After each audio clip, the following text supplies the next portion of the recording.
For those patients who need marijuana to relieve pain and suffering, or for those of us who just want to be left alone by the government on the marijuana issue, on many other issues involving privacy, Representative Barney Frank is a true hero.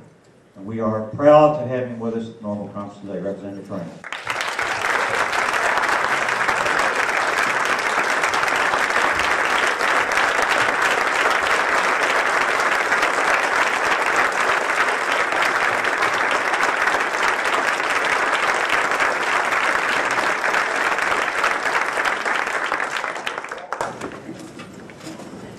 I was given a very good topic, and I appreciate the structuring by the organizers, and it was to talk a good deal about how to focus your efforts, and I'm glad to do that. I was glad to hear in the last minutes of the previous speech, which I heard, a similar focus.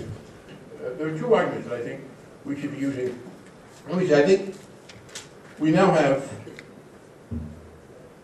an unrealistic, incredibly expensive, socially damaging prohibitionist drug policy. People will, at various points along the way, come to differ. There'll be people who'll be for total legalization. There'll be people for more control. I would hope people would not get into the fight about what the ultimate objective is before we've made substantial progress. At some point, people are going to disagree about how available it is. I must tell you, I am struck when I debate this in various ways by the passionate feeling that this is not as much with marijuana as with some other drugs, because obviously there are elements of irrationality in some of other drug policies, but some of the people I most respect and work with most closely, African-American members of Congress in particular, are concerned because given the degree of social disorganization that a history of racism in this country has inflicted on minority communities, they are afraid of the vulnerability of some young members of that community. And that's not something I'm prepared to totally disregard and say, okay, I know the answer right away. But we do know what's wrong. We may disagree on what's ultimately right. We've got a ways to go to get there. That's what I want to talk about. First, an argument that I think will have some appeal to the broader community, because the broader community is, in fact, very negatively impacted by the way in which the drug law is carried out and marijuana laws. And it has to do with this. It has to do with privacy. We read from time to time about police practices that invade people's privacy. Racial profiling stops of people at random. Invasive techniques in your home, these heat sensing and other kinds of techniques. Searches that violate the Fourth Amendment prohibition against unreasonable search and seizure. Some of you may have already done this, but make a note. You will find that 90+% of the examples we have of police practices that violate privacy are driven by the drug war.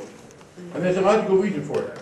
If any one of us goes outside and is robbed, mugged, if our cars are vandalized, if our homes are burglarized, we become the best friends of the police.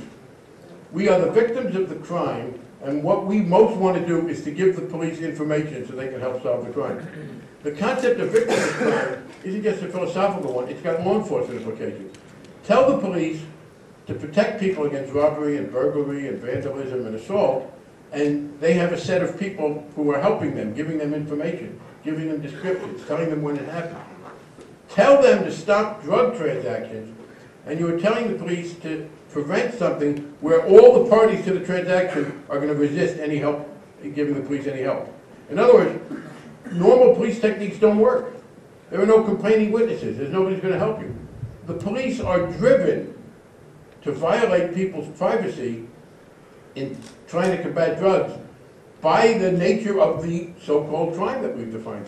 There are no people who consider themselves to be victims, and no one helps the cops. And this insistence on this kind of absolute prohibition policy and going after the users, etc., that's what leads to most of the disputes we have about police protection. The New Jersey police, as you know, racial profiling became a big issue in New Jersey, and I live in Massachusetts now. I was born and brought up and went through high school at exit 14A of the New Jersey Turnpike. And New Jersey's got a lot of roads, and it's a big north-south highway. And the New Jersey State Police defended themselves in the racial profiling charge by saying, we were just doing what the federal government asked us to do. The federal government, the New Jersey Police have said this officially, the federal government asked us to stop these drug couriers, and most of them were black and Hispanic. Well, they didn't have, you don't have to do racial profiling to catch muggers. You don't have to do racial profiling to catch burglars. People, hey, a guy in a car, such and such a car, just held up my store. So you stop that car. You don't stop every car with an African American or a Hispanic in it. So that's a very important argument, that the way in which we now carry on this drug war substantially impacts other people by being a generator of this kind of law enforcement problem. Second argument, of course, is that it's enormously expensive. I mean, the increment of spending that we've seen at state after state and federal level for prisons is driven in part by this excessive drug prohibition. And even people who aren't ready to see it made entirely legal must understand the unfairness. I mean, it's mostly just life destroying. Lock up these people for a long time. I read somewhere an argument. It was the Secretary of HUD, the new Secretary of HUD, Secretary Martinez, who I think is well-intentioned. And he was critical of federal homelessness programs. And I think, you know, he's a good soldier. He's going to fall in line with President Bush's proposal to sort of cut back on the funding there. And he said, you know, we've had homeless programs for 20 years. We've spent a lot of money on the homeless, and we still have a lot of homeless. Therefore, the program must not work. And that's a consistent conservative argument. We've spent so much money on public housing. We've spent so much money on welfare. People look at a problem, they look at, and they say, in fact, he said, we have more homeless now than we ever had before.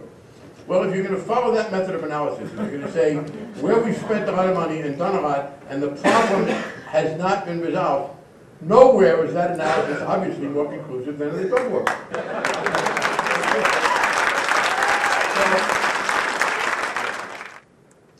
They have accurately educated America as to the power of the free market. It is the case that if a large number of people have money and a desire to buy something, it is very hard for government to get in their way. The markets have enormous erosive power against efforts to stop them. They absolutely ignore that fact with regard to the drug program. What you have are a lot of people who have money and want to do it. That's, by the way, the conservative argument, which makes it clear that the only sensible drug policy is one that focuses overwhelmingly on demand reduction. Because the conservatives are the ones who will tell you, by their analysis, that where you have a strong demand in a free society with a lot of disposable income, it's going to be virtually impossible to stop it from being satisfied. And that's, of course, what our drug program tries to do. And that's why efforts that do not do anything more than pay lip service to demand reduction, and we finally got an honest answer recently, as you know, that said, yeah, even the things they were saying with demand reduction weren't, that they weren't really spending that much on treatment. But anyway, that's where we are. The conservatives, I said, missed the point. That's particularly the case with interdiction. I do not think there is a dumber policy pursued by any government anywhere in the world than for the United States to try physically to keep drugs out of America with a lot of people and money. I do believe, I mean, this is a very free society. People and goods come and go and come and go. We have enormous borders, not just with Mexico, we have Canada, we have all these coasts. I mean, I do think if you told the military and the INS and the Customs Service and all these people that we wanted them to keep all horses out of America, they would probably be able to stop most of the horses coming in. As the commodity to be brought in is more easily concealed, the percentage is going to go up. And by the time you get down to powder of enormous value, it is simply dumb to think that a society with the goods and services coming the way they are, I mean, it's just nonsensical. People say, well, you mean that if the government really wanted to, it couldn't stop drugs from coming across the Mexican border? You cannot stop people from coming across the border.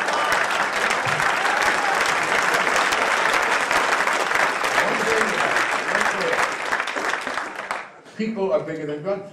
I said that at one meeting about a month ago here, and one man in the audience at Harvard, he said, well, you know, it's just, you're not even trying. I mean, you know, how can you talk like that when you can get drugs in any prison in America? I said, that's exactly right. If we can't keep drugs out of a maximum security prison, how the hell are we going to keep them out of Texas?